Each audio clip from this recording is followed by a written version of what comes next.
करना न भूलें। शुरू करते हैं आज के पहले प्रश्न से, फिर इसके बाद 2 प्रश्नों के बाद टैगवर्ड और कीवर्ड पे बात करेंगे, फिर प्रश्नों को सॉल्व करेंगे। तो पहला प्रश्न कह रहा है कि गणित कक्षा में शिक्षक बच्चों को नई अवधारणा सिखाने के बाद उनसे कहता है कि वे अपने शब्दों में उस अवधारणा को समझाएं और उदाहरण दें। यह प्रक्रिया किस उद्देश्य की पूर्ति करती है या फिर किस उद्देश्य की ओर जाती है? तो पहला कह रहा है हमारा कि केवल याददाश्त की जांच करने के लिए, तो हमने आप लोगों को बताया है टैगवर्ड का प्रयोग करिएगा।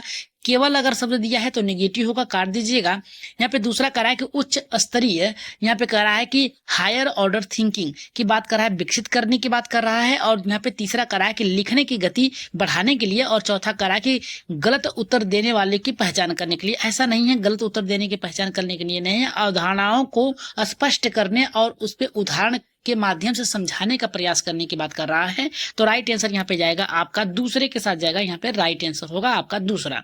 लिखने की गति नहीं होगा क्योंकि यहाँ पे समझाने की बात कर रहा है, तो आपका राइट आंसर दूसरा ही होगा। अगर हम इसकी व्याख्या की बात करें तो व्याख्या में बताया गया है यहाँ पे अपने शब्दों में समझाना, यानी होस्ट का हिस्सा लेना, या फिर करें यहाँ पे ब्लूम्स की जो यहाँ पे टेक्सोनॉमी जो यहाँ पे एप्लीकेशन है उसके एनालिसिस के द्वारा यहाँ पे सिस्टमेटिक ढंग से अंतर्गत से समझाया जाता है। यह गहरी समझ और आत्म अभिव्यक्ति को बढ़ावा देती है। साथ में विकल्प जो है ए, सी और डी अधिकांश गलत है क्योंकि इसमें मुख्य जो उद्देश्य है वो सोचने की गहराई से है। तो राइट आंसर आपका दूसरे के साथ गया था। अगर हम बात करें दूसरे प्रश्न की जो कि बहुत ही बेहतरीन है, इसमें कह रहा है कि एक गणित शिक्षक नए अध्याय की शुरुआत बच्चों के जीवन से जुड़े अनुभवों और उदाहरण से करता है, फिर धीरे धीरे अवधारणा को यहाँ पे गणितीय भाषा में ले जाता है। यह किस सिद्धांत को दर्शाता है? कह रहा है कि एक शिक्षक है जो क्या कर रहा है, बच्चों से जुड़े उसके अनुभव यानी उसके आसपास उससे घरेलू चीजों से जोड़कर कुछ यहाँ पे उदाहरण देता है, फिर धीरे धीरे उस अवधारणा को गणितीय रूप देता है। जैसे कहता है कि आपके घर में कितने कमरे हैं, तो कोई कहेगा हमारे घर में 2 है, कोई कहेगा कि हमारे घर में 3 कमरे, तो कहेगा अब दोनों लोग उस कमरे को जोड़ दीजिए, तो यहाँ पे 1 2 3 4 5 कहेगा कि 5 कमरे हो गए। तो इस तरीके से वो क्या कर रहा है, उसे गणितीय भाषा में ले जा रहा है। तो ये क्या होगा? पहला कह रहा है कि विश्लेषणात्मक पद्धति, दूसरा कह रहा है कि ठोस से अमूर्त, तीसरा कह रहा है प्रत्यक्ष व्याख्यान पद्धति, और चौथा कह रहा है कि रटंत। रटंत जो है आपका नेगेटिव है, इसलिए आपका ये कट जाएगा। विश्लेषणात्मक यानी बांटने की बात नहीं कर रहा है, जो कि आपका गलत होगा। ठोस से अमूर्त की ओर ले जा रहा है यहाँ पे, जो कि आपका राइट आंसर होगा। इसका राइट आंसर जाएगा दूसरे के साथ जाएगा, क्योंकि यहाँ पे पहले वो क्या कर रहा है, जो आपके अनुभव जो आपके वास्तविक जीवन में है उसको दिखाकर, उसको बताकर, फिर इसके बाद अमूर्त चिंतन करा रहा है, तो यही आपका राइट आंसर होगा। आगे बढ़ते हैं इसकी व्याख्या पे। व्याख्या देख लेते हैं क्या कर रहा है। इसका व्याख्या में बता रहा है कि ये जो यहाँ पे तरीका है, कौन यहाँ पे कॉन्क्रीट यहाँ पे कह रहा है कि जो प्रैक्टिकल है उसके द्वारा कह रहा है कि पीसीए के दृष्टिकोण को उदाहरण देता है, और बच्चों को ठोस अनुभव जो है उसको दिए जाते हैं, फिर अमूर्त के रूप में उसे बदलाव कर दिया जाता है। अब हम बात करें अगर अपने टैग वर्ड पे या फिर कीवर्ड की बात करें, तो इसमें देखिए क्या कह रहा है कि छात्र केंद्रित दृष्टिकोण होता क्या है, इसका मतलब क्या होता है, अर्थ क्या है, इसे जान लेंगे तो सबसे बेहतर होगा। तो ये कह रहा है हमारा कि जहां छात्र सक्रिय रूप से सीखने में भाग ले, शिक्षक केवल मार्गदर्शक के रूप में हो, वो क्या होता है, छात्र केंद्रित दृष्टिकोण होता है। अगर वहीं पे दूसरे यहाँ पे टॉपिक की बात की जाए कीवर्ड की, तो ये कह रहा है कि कॉन्क्रीट यहाँ पे कह रहा है कि अब्स्ट्रैक्ट की बात कर रहा है, तब तक क्रम अपनाएं यहाँ पे पहले इसमें क्या होता है, वास्तविक वस्तुएं या फिर चित्र के अंत में गणित को प्रतीक में के रूप में लाया जाता है। यानी पहले क्या है, आपको ठोस वस्तुएं दिखाई जाती हैं, फिर इसके बाद क्या है, अमूर्त वस्तुएं पर विचार करने के लिए आपको कहा जाता है। अगर वहीं पे कहा जाए यहाँ पे कह रहा है कि डिस्कवरी की बात, खोजने की बात कर रहा है, संकेत लेकर उत्तर यानी कह रहा है कि उत्तर छात्र स्वयं से खोजते हैं, तो इसे क्या कहा जाता है, डिस्कवरी लर्निंग कहा जाता है। अगर होस्ट की बात किया जाए तो आधारित प्रश्न पे बच्चे अपने शब्दों में अवधारणा को समझाते हैं। तो इस तरीके से कीवर्ड है, स्पेशल है, जिसके माध्यम से आप क्या कर सकते हैं, यहाँ पे देखकर पीडीएफ के माध्यम से आप सीख सकते हैं। तो इसका प्रयोग आप लोग क्या करिएगा, क्लास के बाद आप देख के कर सकते हैं, और क्लास बेहतर लगे तो सब्सक्राइब और यहाँ पे लाइक जरूर करिएगा। तो आगे बढ़ते हैं, यहाँ पे अपने प्रश्नों पे आगे बढ़ेंगे डायरेक्ट हम तीसरे प्रश्न पे। तीसरा प्रश्न हमारा ये कह रहा है कि गणित शिक्षण में शिक्षक बच्चों को केवल सही उत्तर नहीं बताते बल्कि गलत उत्तर के कारण को समझाते हैं, फिर चर्चा करवाते हैं। यह किस प्रकार के शिक्षण का हिस्सा है? पहला कह रहा है कि मूल्यांकन आधारित शिक्षण, दूसरा हमारा कह रहा है त्रुटि विश्लेषण या फिर कह रहा है कि एरर एनालिसिस की बात कर रहा है, आधारित शिक्षण है, और यहाँ पे तीसरा कह रहा है कि केवल पुनरावृत्ति आधारित शिक्षण, और यहाँ पे चौथा कह रहा है प्रतिस्पर्धा आधारित शिक्षण। तो सबसे पहले यहाँ पे देखिए नेगेटिव टॉय को काटिए, प्रतिस्पर्धा यानी द्वंद्व कराने की बात नहीं है, मूल्यांकन आधारित शिक्षण नहीं है, केवल पुनरावृत्ति आपकी नहीं है। राइट आंसर यहाँ पे त्रुटि विश्लेषणात्मक अधिगम के साथ जाएगा। राइट आंसर ऑप्शन नंबर यहाँ पे दूसरा सही होगा। अगर हम इसकी व्याख्या की बात करें तो व्याख्या में बताया गया है कि त्रुटि विश्लेषण पद्धति में शिक्षक गलतियों के स्रोत को पहचानते हैं और बच्चों को उसके बारे में सोचने के लिए प्रेरित करते हैं। ये रचनात्मक प्रक्रिया जो है यहाँ पे फीडबैक देती है बच्चों को, जो कि इसका हिस्सा है, अवधारणात्मक को गहराई रूप से बढ़ाती है। अगर हम बात करें यहाँ पे चौथे प्रश्न की, जो कि बहुत ही बेहतर प्रश्न है। चौथा प्रश्न करा कि एक गणित शिक्षक बच्चों को समस्या हल करने के लिए कोई सीधा तरीका नहीं बताता, बल्कि उसे संकेत देकर सही दिशा में ले जाता है, यानी संकेत के माध्यम से सिखाता है। तो संकेतिक भाषा होगी, इतना याद रखिएगा। करा किस शिक्षण पद्धति का उदाहरण है? तो पहला करा कि अन्वेषण आधारित शिक्षण, एक्सप्लोरेटरी लर्निंग की बात कर रहा है। दूसरा करा मार्गदर्शन खोज की बात कर रहा है, गाइडेंस डिस्कवरी मेथड की बात कर रहा है। और यहाँ पे तीसरा करा है रटन पद्धति की बात कर रहा है, रोट की बात कर रहा है। चौथा करा कि व्याख्यान की बात कर रहा है। तो राइट आंसर यहाँ पे किसके साथ जाएगा? व्याख्यान की बात कर रहा है, नहीं होगा। रटंत की नहीं होगा। मार्गदर्शक की बात होगा, क्योंकि वो संकेत दे रहा है, केवल अन्वेषण खोज तो नहीं हो रहा है। राइट आंसर ऑप्शन नंबर यहाँ पे दूसरे के साथ जाएगा, क्योंकि वो मार्गदर्शक सांकेतिक भाषा केवल संकेत दे रहा है। तो नेक्स्ट अगर हम यहाँ पे इसकी बात करें, यहाँ पे इसके टॉपिक की या फिर कह सकते हैं व्याख्या की, तो इसमें कहा गया है यहाँ पे जो गाइडेड डिस्कवरी होती है, इसमें शिक्षक मार्गदर्शक होता है, लेकिन समाधान बच्चे स्वयं से खोजते हैं। एक्सप्लोरेटरी जो लर्निंग होती है, इसमें कह रहा है कि एक मार्गदर्शक कम होता है, जबकि ए और यहाँ पे सी और डी में शिक्षक केंद्रित बातों को कहा गया है। एक बार लाइक कर दीजिएगा सभी लोग, जितने भी लोग देख रहे हैं एक बार ईमानदारी से लाइक करते हुए जाइएगा सभी लोग क्लास को। कह रहा है पांचवा प्रश्न कि सी टेट गणित पेडागोजी में स्पाइरल लर्निंग जो होता है, यानी कह रहा है स्पाइरल लर्निंग का मतलब होता है जो हैंडीकैप होते हैं उनके लिए बात कर रहा है कि मुख्य लाभ क्या है। यहाँ पे कह रहा है कि एक ही विषय को बार बार रटवाना आपका गलत है। दूसरा कह रहा है कि उसे धीरे धीरे बढ़ती जटिलताओं के साथ पुनः प्रस्तुत करना। देखिए यही भी आपका ऑप्शन सही लग रहा है। कह रहा है कि बच्चों को विषय से यहाँ पे बोरियत से बचाने के लिए नहीं, ऐसा नहीं है। यहाँ पे गणित पेडागोजी स्पाइरल लर्निंग जो होता है उसे करने के लिए होता है, पुनः प्रोत्साहित देने के लिए होता है। और शिक्षक का समय बचाता है, ये तो नहीं होगा। राइट आंसर इसका भी दूसरा ही होगा। 5वें का लगातार 1 से लेके 5 तक का आपका दूसरा ही ऑप्शन सही हुआ है, इतना याद रखिएगा। इसकी अगर व्याख्या की बात करें तो इसमें कह रहा है स्पाइरल जो लर्निंग होती है, इसकी अवधारणा को पहले सरल या पर सिखाया जाता है, फिर उच्च स्तरीय धीरे धीरे वास्तविक को सिखाया जाता है। ये दीर्घकालीन समय में विकसित में सुनिश्चित करता है यहाँ पे कौशल को। अगर हम बात करें छठे प्रश्न की, तो ये कह रहा है कि गणित कक्षा में शिक्षक बच्चों से कहता है कि वे किसी समस्या के समाधान के लिए कई अलग अलग तरीके खोजें और उन्हें कक्षा में प्रस्तुत करें। यह अभ्यास किस दक्षता की ओर विकसित करता है? पहला कह रहा है रचनात्मक क्रिएटिव थिंकिंग की बात कर रहा है। दूसरा कह रहा है रटंत, जो कि आपका गलत है। समय प्रबंधन नहीं, तेज यहाँ पे गणना नहीं। राइट आंसर पहले के साथ जाएगा। ये छठे का जो राइट आंसर गया है आपका पहले के साथ गया। अगर हम इसकी व्याख्या की बात करें तो व्याख्या में बताया गया है कि कई समाधान ढूंढना।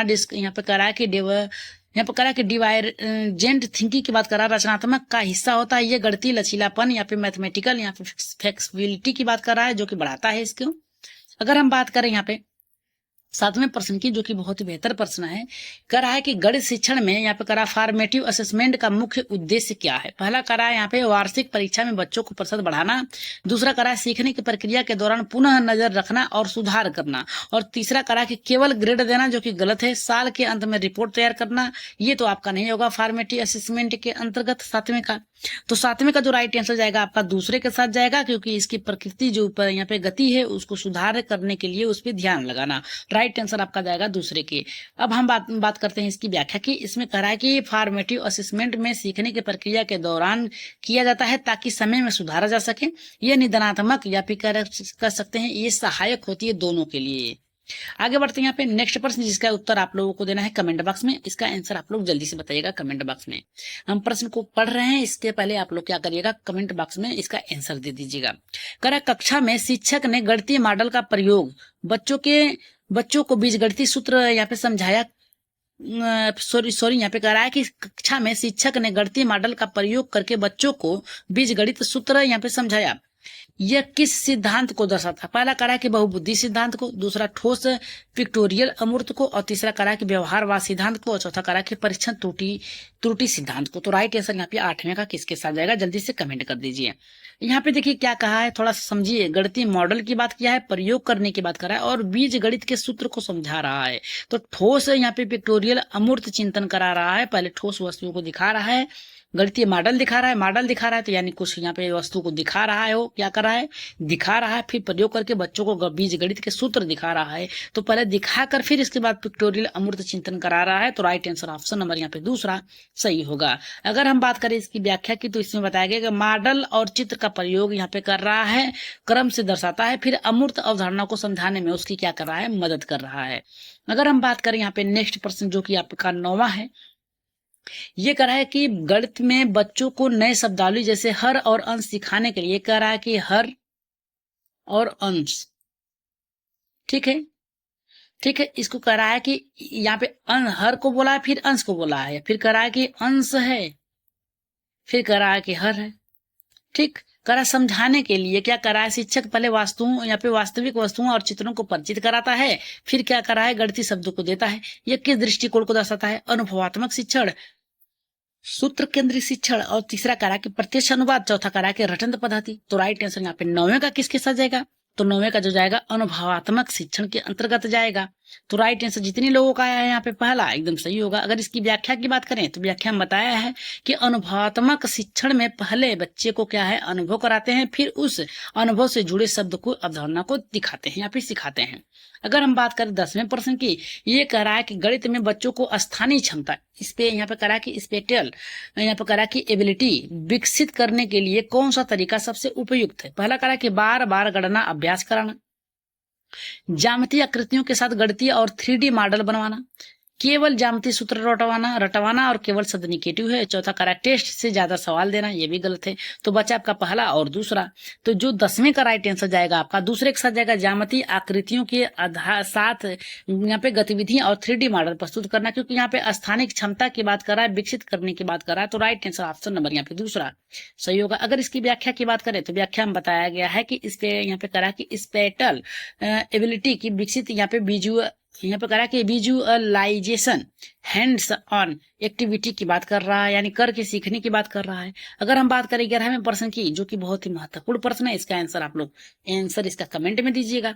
करा कि कक्षा 4 में एक शिक्षक बच्चों से पूछता है, क्या पूछता है, पहला करा कि अगर तुम्हें 8 रुपए, करा कि 8 रुपए, फिर कह रहा है कि 3 सिक्के, 8 रुपए के 3 सिक्के दिए जा रहे हैं, ठीक है, तीन कह रहा है कि 3 सिक्के दिए जा रहे हैं, 8 रुपए के 3 सिक्के के दिए जा रहे हैं। तो इसका मतलब ये हुआ कि आपके दो और यहाँ पे कह रहा है कि सीधे सॉरी यहाँ पे 2 1 3 1 5 रुपए, ये हो गए सिक्के।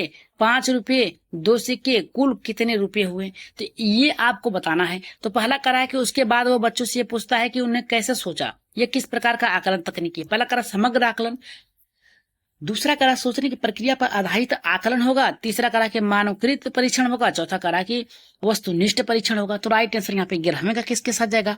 अगर हम 11वें की बात करें तो ये सोचने की प्रक्रिया पर आधारित आकलन है कि किस प्रकार से बालक सोच रहे हैं और किस क्रम में रख रहे हैं। तो राइट आंसर ऑप्शन नंबर यहाँ पे दूसरा सही होगा। वहीं पे देखिए क्या कर रहा है कि शिक्षक केवल उत्तर नहीं देख रहा, बल्कि सोचने की प्रक्रिया में थिंकिंग प्रोसेस पर भी ध्यान दे रहा है कि बालक कैसे सोचते हैं। अगर वहीं पे बात करें हम 12वें प्रश्न की, तो ये करा कि गणित शिक्षण में स्कैम फोल्डिंग का अर्थ क्या होता है। पहला करा कि बच्चों के कठिन कार्य अकेले करने देने के लिए, गलत।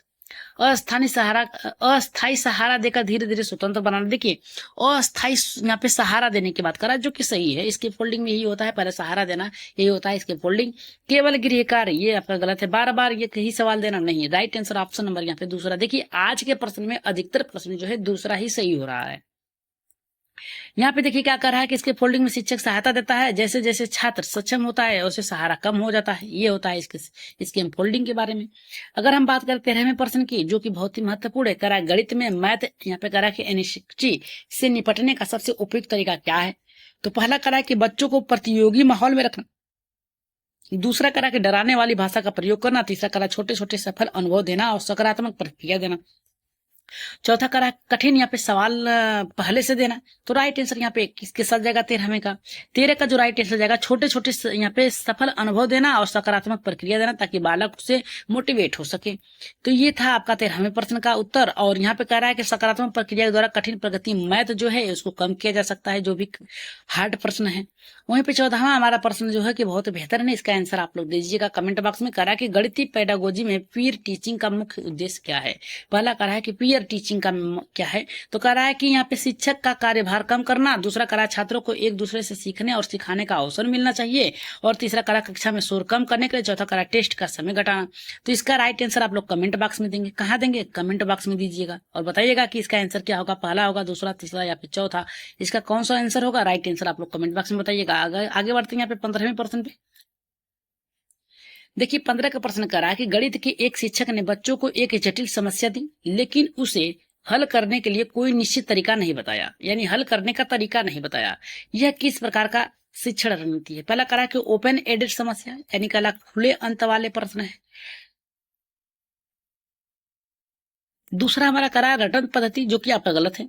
तीसरा करा एकल समाधान, यहाँ पे शिक्षण आधारित शिक्षण है। चौथा करा सूत्र केंद्रित यहाँ पे पद्धति है। तो 15वें का अगर हम बात करें तो इसका राइट आंसर जाएगा यहाँ पे किसके साथ जाएगा, यहाँ पे खुद से करने की बात कर रहा है। यहाँ पे देखिए उसने समाधान नहीं बताया, लेकिन खोजने का एक निश्चित तरीका नहीं बताया, खुद से ही करने के लिए कहा, तो वो अपने अनुसार करेंगे। तो राइट आंसर यहाँ पे किसके साथ जाएगा, पहले के साथ जाएगा इसका आंसर।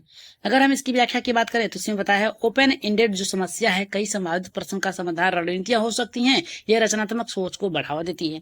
आज की क्लास का जो लास्ट प्रश्न है, इसका आंसर आप लोगों को कमेंट बॉक्स में देना है। तो ये करा है गणित में, यहाँ पे करा है कि कॉन्क्रीटिज्म का अर्थ क्या है। पहला करा है ज्ञान का निर्माण छात्र स्वयं करते हैं, और दूसरा करा है कि शिक्षक सभी ज्ञान को तैयार कर देता है। तीसरा करा बच्चे केवल किताब से सीखते हैं। चौथा करा कि केवल याद कराते हैं। तो इसका राइट आंसर आप लोग कहाँ देंगे, कमेंट बॉक्स में दीजिएगा और बताइएगा कि इसका आंसर क्या होगा। पहला सही होगा, दूसरा सही होगा, तीसरा सही होगा या फिर चौथा। आंसर एकदम करेक्ट बताइएगा। और आप लोगों का जो एग्जाम है